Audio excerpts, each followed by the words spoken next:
In today's episode, we have a few new cubes to go over, a giveaway of the GAN Air Masters Edition, and interview with Felix Zemdegs.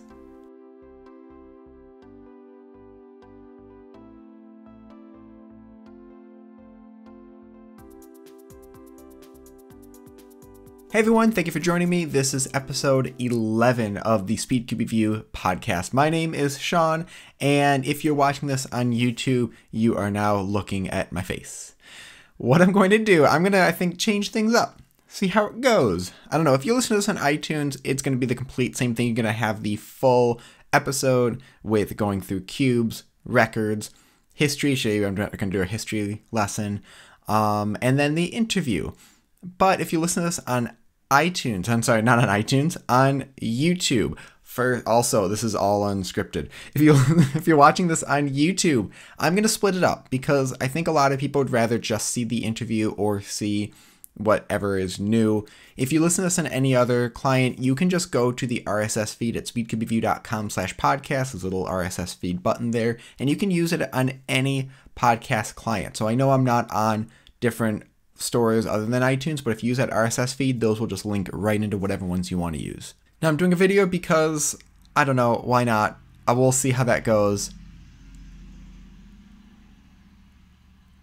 Hopefully not too many cars pass and make it so I have to do a lot of editing. But that was kind of the big thing. With audio, I could edit it really fast. With video, it's a little bit different. So we're going to go right into things and talk about some cubes that have been released. If you watch this on YouTube, I will put a couple pictures. Like I said, I'm not going to do too much editing, but I'll put a few if I have a chance to throw those in. So first thing, the Cubing Classroom series. I unboxed the 50mm one. Actually, do I have that with me? Nope, I left that in the other room. So the Cubing Classroom 50mm one, I love using it. And I saw a post where they're going to make a 45, a 40, a 35, and a 30mm one. I can't find that post anymore. So either they removed it because they are changing their mind on something, or I saw it somewhere else that I don't remember, but it looks like they're making a bunch of different sizes of it.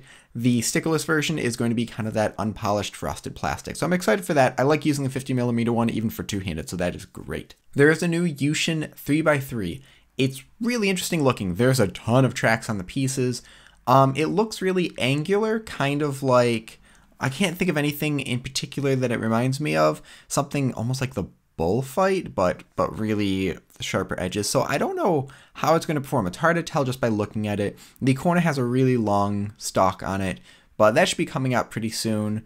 There's also the Shangsho Gem. I don't even know what to think of this. I ordered it. It looks like a really basic puzzle, and it has black internals but full fitted caps. So that will be interesting. And actually another thing with full fitted caps is the Rubik's GAN 2x2. If you haven't heard, there's also a 2x2. They showed it at World, and it also has full fitted caps. So I'm hoping this continues. There's actually, I know I'm going way off track right now. We're going to talk about the 2x2 a little bit in the interview, but there was a patent, I believe from Moyu a few years ago, maybe it was just 2 years ago, where they were going to have a system of different caps that can go on for stickerless puzzles.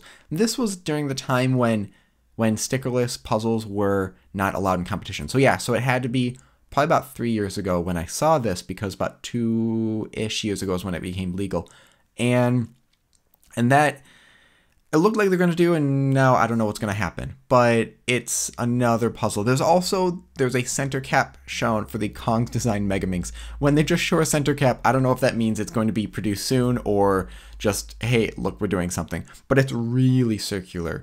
So if that's the case, of what I'm drawing from the way the center cap is, it's going to be pretty flexible. Maybe something like the Shangsho Pearl was, or is. So, I don't know. Kong's Design, sometimes they do great things like the Meiying. Sometimes the Meiyu comes out. We'll see what happens with that. Now, as far as records, it's kind of hard to track records right now because the World ones are still posted on Cube Comps. And there's a couple from the, I believe it's the China Championship. Let me look at my computer over here. Yeah, and Sung Hyuk Nam, I'm hoping I pronounced that correctly. Now you guys get to see me mispronounce these names. But he got a couple new things. He got a new single and average for Rubik's Cube, the 4.9 for single and 6.43 averages for the Asia records. There was also, he also got the 5x5 single in average of 43.89, 48.31, as well as the 4x4 average of 25.55. There's a couple other records, Asian records, broken at that same competition. Kai Jun Lin broke the 3x3 blindfold average of 23.06.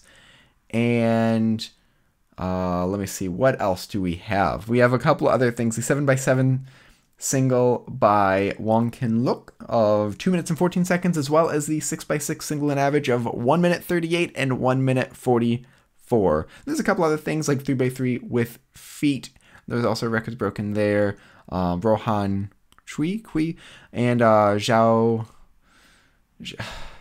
I'm sorry, you guys.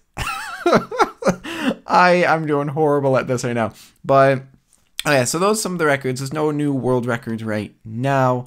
Last thing I'm going to do is just answer a couple questions that you sent in. There weren't actually that many this week. So, but let me open that up and check that out. So the first thing is from Yijun Han from New York. It says, will you ever make a tutorial on how to make magnetic Megaminx or Square One? Now, Megaminx is actually going to be the exact same thing as a 3x3. The exact same amount in each corner, exact same amount in each edge. Some Megaminxes, there's no room to put the magnet. So, like, I know that the new ones that for the sculpted X-Man Megaminx, they had to actually drill holes in there to put the magnets in. But it's the same thing. You just put 2 in, gauge the rest from there. Instead of using, let's see here, 48 magnets, how many edges and corners are there? Well, there's 3 per corner, 2 per edge. You guys can do the math. For a Square One, that's a whole different kind of thing. There's different ways you can add magnets. And, do you want them in the middle slice? Do you want them on the top?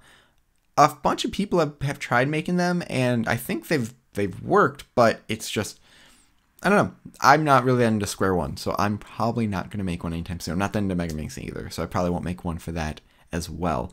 Last question is about Cosmic and Premium Cubes. I answered this in one of the other podcasts. I don't remember which one it was. If you remember, just leave that in the comment section below.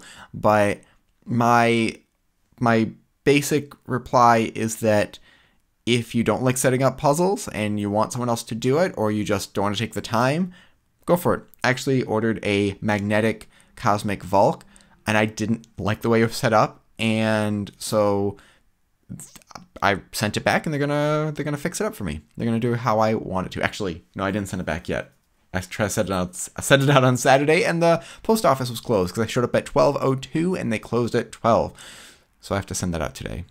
It's a good reminder. Josh B says, hi, in regards to last week's discussion about having timer resets on stack mats, what do you think about having the reset button on the upper side of the timer facing away from the competitor? Then people couldn't accidentally reset it. That'd be great. If Stack Mats wants to make a newer timer with, I almost feel like they're going to now because of that big publicity issue. They're going to try to fix that.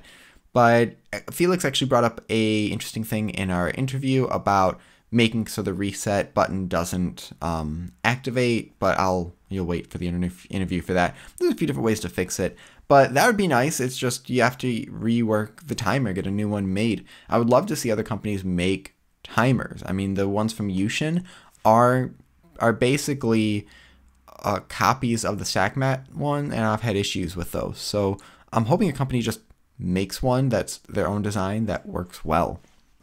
This one from Rafael from Philippines. Why do you think people quit or momentarily stop cubing? This is for any hobby. I mean, you might quit or stop because you're bored with it. It depends on why you do it. If you are just doing it to have fun and you feel like you've had enough and you want to take a break, great.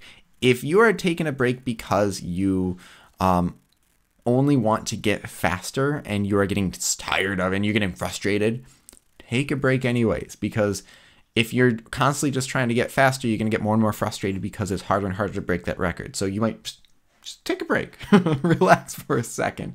I think that actually might be it for questions. Let me see if there's anything else. Yeah, that's it for all the questions. There's only 3 questions sent in. All of them were okay. I sometimes ask them for the guests, but I just didn't feel like it worked for this one. But yeah, like I said, this is a very much more unedited video, just like the podcast is. Since it's a video, sometimes it can seem kind of weird, so hopefully you guys enjoy this. The podcast and the RSS feed is still going to be audio, so you don't have to worry about trying to download a big video or anything like that. But hopefully splitting it up will allow people to watch us if they want to, or to go see the interview. For the giveaway for the GAN Air Master, all you have to do is go to speedtubereview.com/podcast, and there will be a spot on that page to submit your answer for the question to be entered. The answer for the question will be something during the interview, so you have to watch the interview to answer the question correctly. The other thing you can do also at speedtubereview.com/podcast is submit questions for me to answer on the show. So if you want to be on the show, send in a question. But also they have to be like reasonable questions. I've skipped a lot of questions because I just don't think it's really necessary or worth it. So but yeah, that's about it. So thank you very much. I'm going to send this over right to the podcast right now. If you're watching this on YouTube, the little extra ending right here, which is thank you very much, and I'll talk to you guys later.